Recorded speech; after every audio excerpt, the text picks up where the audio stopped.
interact with all the movies, you know, because George could put things digitally. George could put you back in the womb now. That's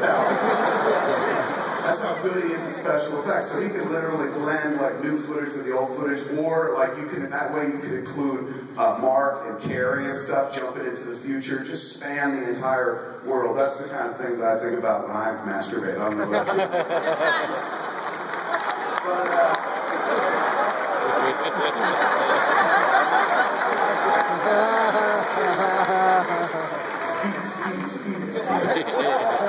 Speed. I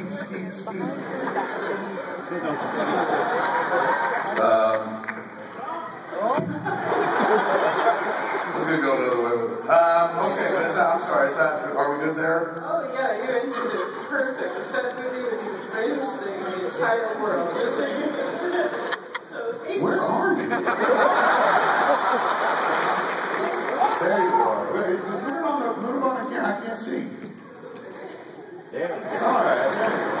I thought it was a girl, and I didn't want to say, because in case, I was like, thank you, ma'am. You're like, oh boy, you're trying. It's happened to me many times. Thank you, though. Thank you. Okay, then we come down here. Bang. How are you? Another girl. This is crazy. When I was a kid, no girls like Star Wars, man. Now there's a bunch of them here. Everybody in this room has a chance. I just came to bring presents. Oh, okay. You're the one up top? All right, here, bring one up. Meanwhile, I'll talk to you. Hey, man, how are you? Did you bring me shit? Hey, Kev, I'm Roy. Real quick, I just wanted to say thanks for everything you've done with the movies, comics, Smodcast, everything. The Smodcast especially got me through a lot of hours of work. I just want to swag. Hold on, I'm getting a lot of swag. Thank you. This is real. Poison on pins. Thank you. Look how the security, what the fuck?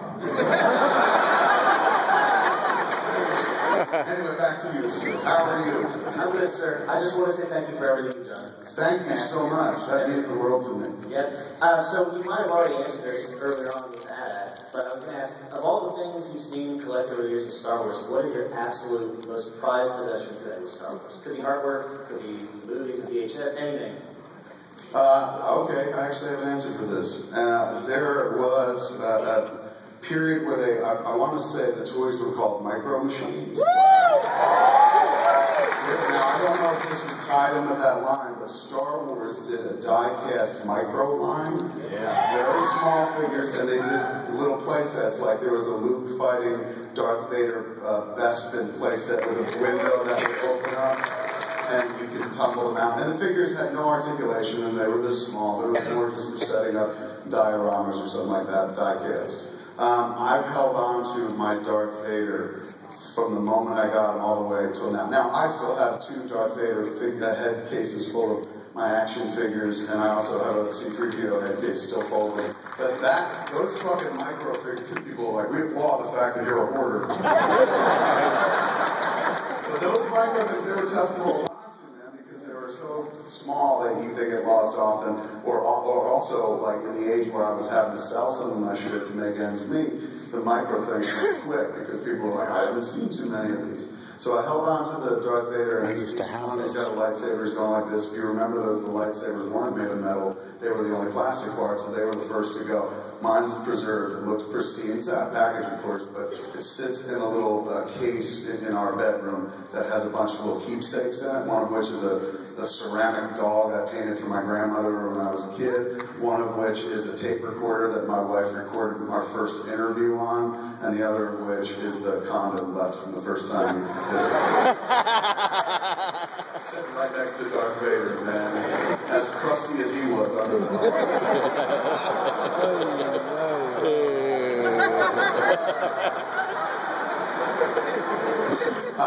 That's the one that I'm probably most proud of. Like, I didn't ever use any of my money to go out and get big things or big collector pieces. At one point I did have the Han Solo frozen in carbonite when they issued it for consumer sale. And it was a couple $100 if I remember. It was pretty pricey. and I had gotten dogs, and it was in the room with the dogs where we put the dogs, like, you guys stay here, we're going out, so they didn't run around the house. And what they did, instead of just sitting and looking at the thing, was chew on its feet.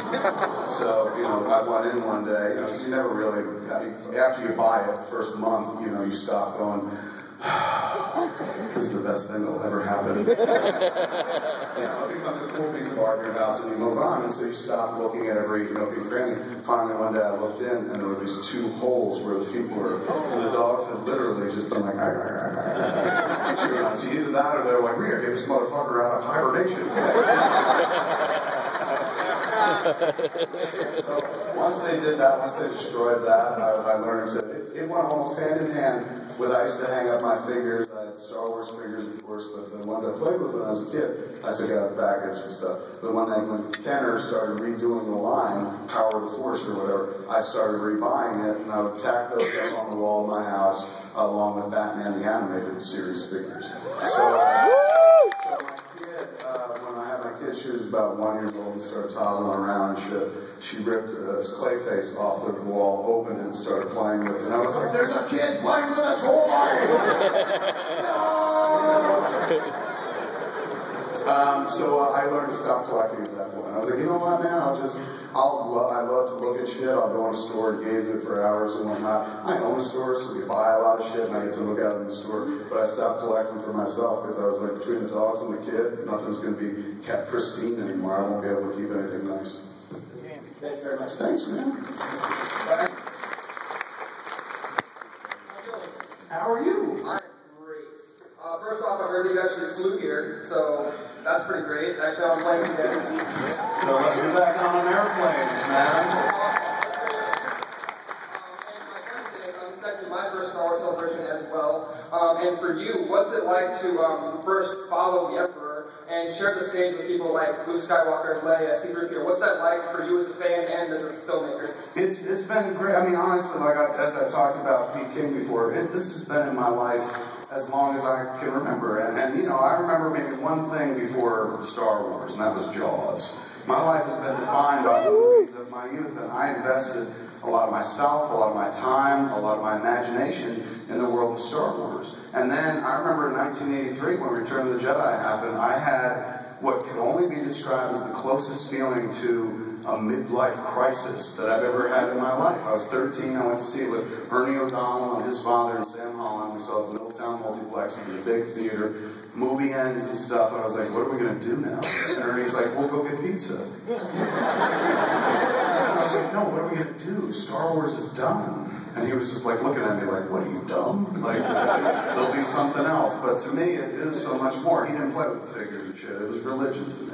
So that stayed alive. That didn't go anywhere. And even though they weren't making any new movies, periodically you'd see stuff. They make an Ewok movie on TV or something like that. But generally speaking, things were kind of dormant, you know, in terms of the mainstream. There was a point where people just weren't talking about Star Wars anymore. There were 3 movies that happened when we were kids, and that was that. And that point was right when I was writing Clerks, 1992. When I was writing the script for Clerks, there was a moment, one of the first scenes I ever wrote. It's not the first one. The first one was Randall going, I don't appreciate your ruse, man. The second scene I ever wrote in Jersey. That first scene I wrote in Vancouver was the film school. The second scene I ever wrote was the Star Wars scene. And I wrote that when I got back to Highlands, when I moved back into my parents' house, dropped out of film school. And when I went home, and honestly, this is fucking strange, it's 20 years ago right now. I dropped out of film school from Vancouver in July of '92. It's 20 years later. It's August of 2012. So essentially, in my timeline, you know, I don't keep a diary or anything, but if I went back to right around this time, August, I'm probably writing Clerks at this point 20 years ago. And as I'm writing it, I'm going like, well, I want to make a movie about people I never see on the screen. You know, I'm a big movie buff, and I love watching imagination movies and shit where they go into space and fight fucking Sith Lords. But at the same time, every once in a while you want to look up, see yourself represented. Even in Star Wars, the only representation I had was fucking Porkins, and we know what happened to him. So, you know, you want to see yourself, your friend, shit like that, and that's where it came from. I was like, I perceived a hole, a deficit, and I wanted to fill that hole with myself and my friends. Like, I'd go to movies, never see us up on the screen, and then I was like, one day I want to make a movie about us, and we did, and that became Clerks. And as I was writing that movie about us, what I would write about is the shit that we talked about. And I didn't talk about Star Wars that much with Brian Johnson. He wasn't into it. He's my friend. He's on that show, Comic Book Men, Brian and Walter. They've been my friends for years.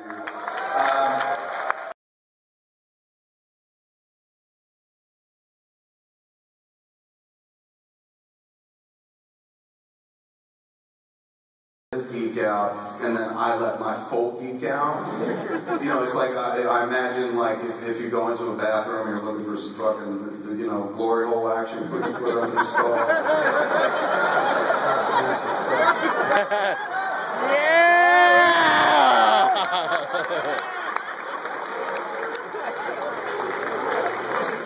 They don't have a word for glory hole?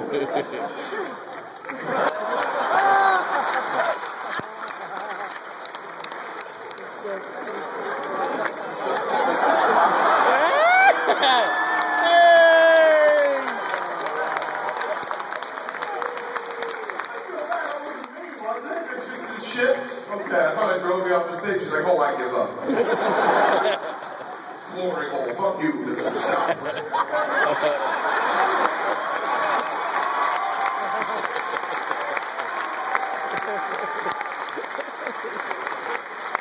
Okay. Alright, so my friends, Walter Bryan didn't talk about Star Wars too much, but my new friend, who I met when I went to film school, a gentleman by the name of Scott Mosier. Scott would become my producer in a year or two, and also to this day, we do a show together, a podcast called Smodcast. Scott, the first person that I sat down with and had the prototypical conversation that became Dante and Randall in Clerks. We were at a coffee shop right downstairs from the Vancouver Film School. Vancouver Film School, all in one building. It's a tech program. You can get a degree, you got a certificate that says you've completed the course. The course was meant to be like 8 months. I dropped out the 4-month mark, went home and stuff, started writing Clerks. Scott finished. He finished with Dave Klein, the guy who would go on to be our DP. But this is in like maybe month 2 of going to the Vancouver Film School. Scott and I found a similar sense of humor, started hanging out together and whatnot between classes, during classes, making fun of everything. Oh, these people are stupid, blah, blah, blah. You know, being typical fucking slackers and shit. 20-year-old jackasses. So, me and... Fuck, I forgot where I was going with that story. Oh, me and Scott. So me and Scott are downstairs in the little coffee shop at the Vancouver Film School.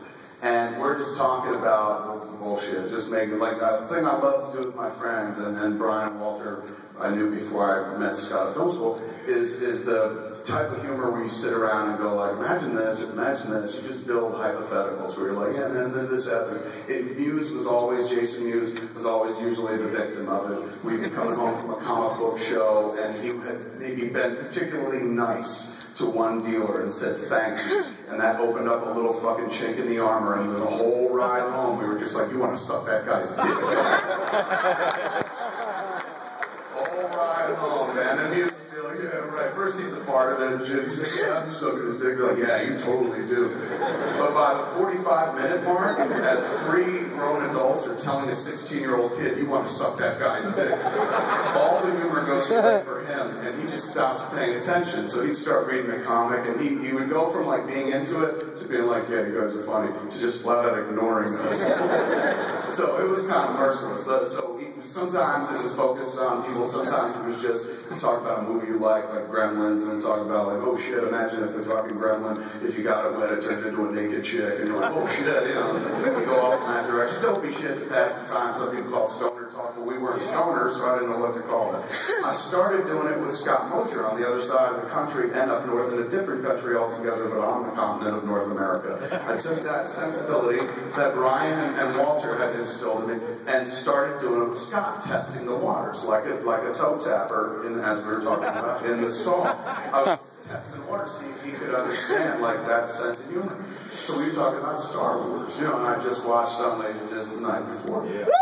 My Laserdisc was And so I was going, blah, blah, blah. Did you ever notice this? We started breaking it down and stuff, doing essentially what would become the dialogue in Clerks. It was more focused on religion, though. My thing was like, I was watching this fucking Return of the Jedi, and it occurs to me that the Empire is just this fascist theocracy, dude. It's built on religion. And the Emperor is like the Pope. Like, I think this is an indictment of Catholicism, you know?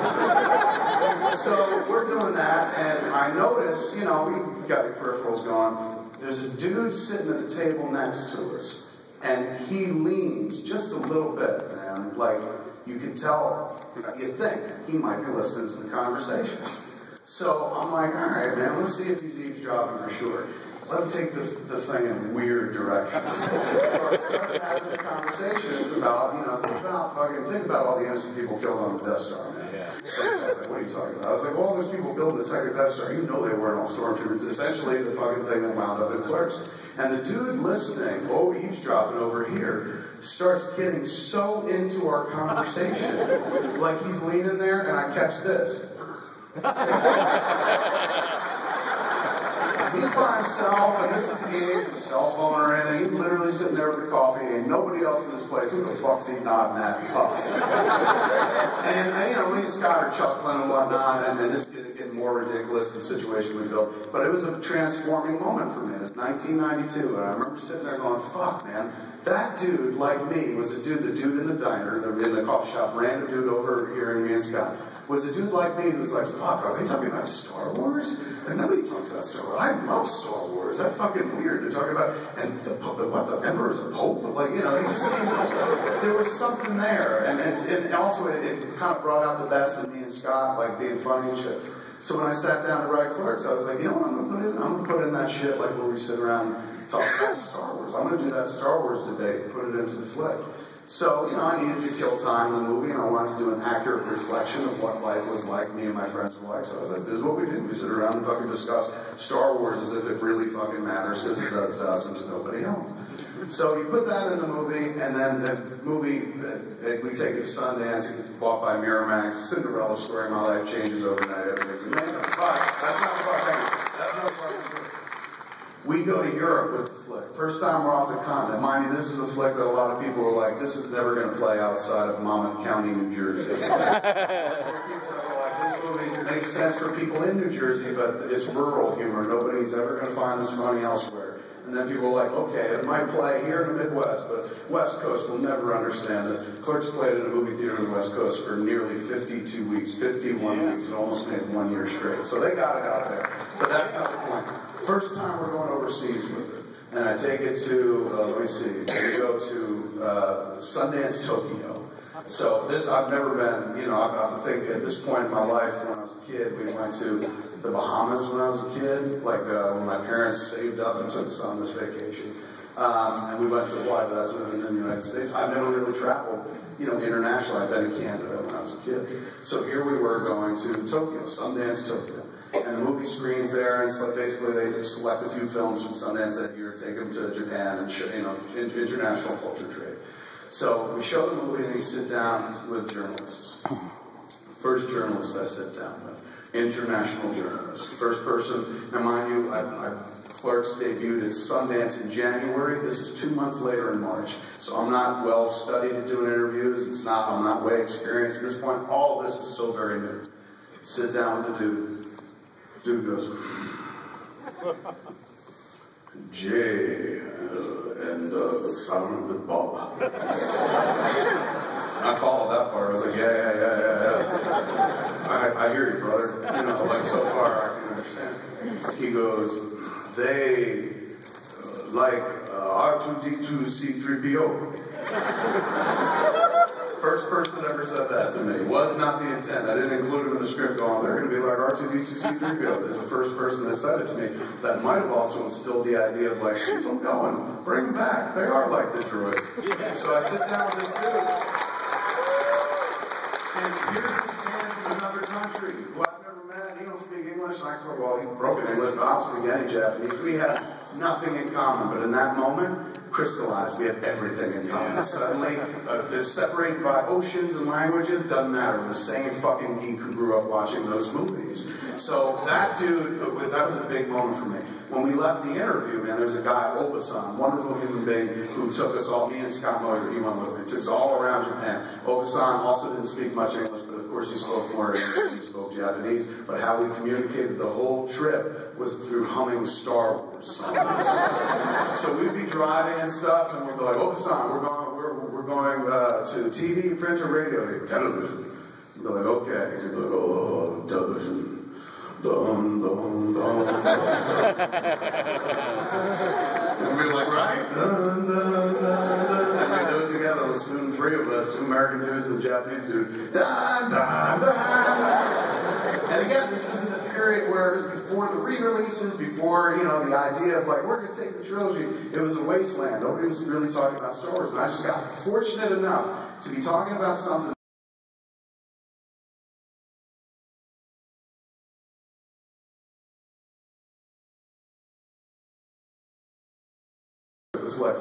we went to the film fest München in Munich in Germany. No matter where you go, man, these cats would respond to the Star Wars content, and suddenly you had this weird common language and experience. And they appreciated the fact that, like, you grew up just like me, even though in a different place. So it became this international currency for me. Because, again, I'm going places I've never been before, and at least, you know, I'm standing behind a movie, so I have a reason to be there. But then suddenly we have something to talk about. Even if they don't like the movie, they're like, you like Star Wars, I like Star Wars. Isn't that fucked up? You know, and then boom. It's kind of cool. So for me, it was Star Wars was an entree. It became an icebreaker. And it was pent up from all these years of like wanting to talk about it or even, you know, play fucking Star Wars, but not being able to do that anymore because people are like, you're fucking 28, put the figures down.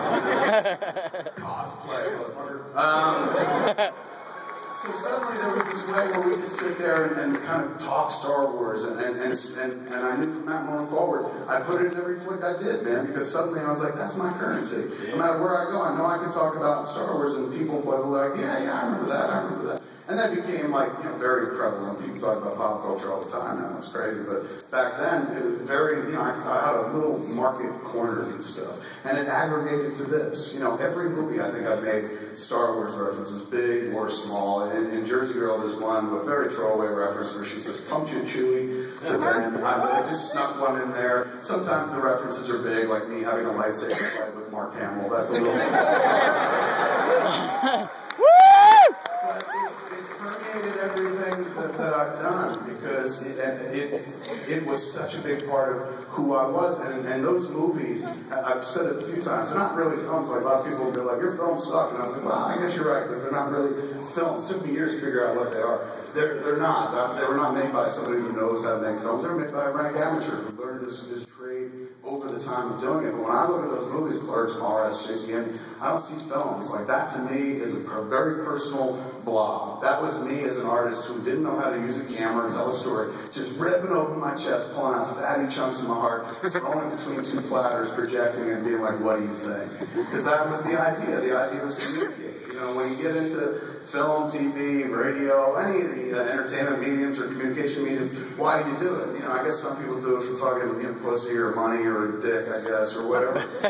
I've always done it because I was a kid who didn't get to play Star Wars with a lot of people, except Pete King, who would come down once a year during the summer. So in order for me to kind of like throw a message out there and be like, hey man, anyone ever think about Star Wars in this way? And have it responded to, that was a dream come true. It was like having a pen pal. And I had a pen pal. The only pen pal I've ever had in my life came to the Star Wars fan club, man. I joined up, and again, maybe some people are like, what the fuck's a pen pal? Before the internet, when people could just reach out to one another, you know, in a chat room or on chat roulette and watch somebody jerk off.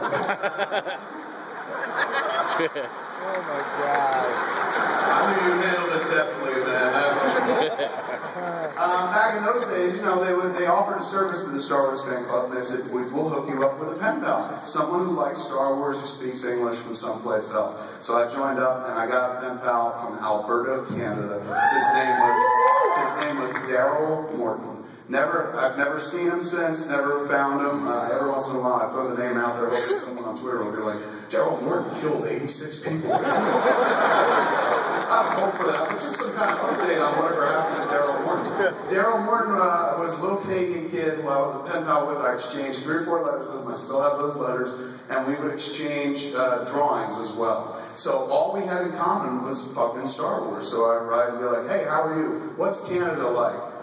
Isn't it amazing that the Boba Fett figure didn't have a rocket fired out its back like they promised? You know, here are my designs. And I would send drawings and shit. And one was, there were 3 designs I sent Daryl. This was the end of our relationship. I sent him 3 designs. I was very impressed with 2 of them. One was a throwaway. It was called a shock stick, and it had 3 settings: stun, kill, or poison. You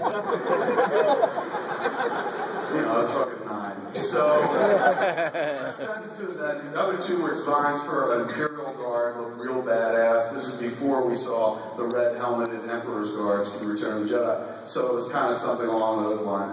And another was a drawing of like a Jedi wearing some different robing and weaponry and shit like that. Those 2 I was pretty proud of. Shock stick I just fucking threw in to have a 3rd one there.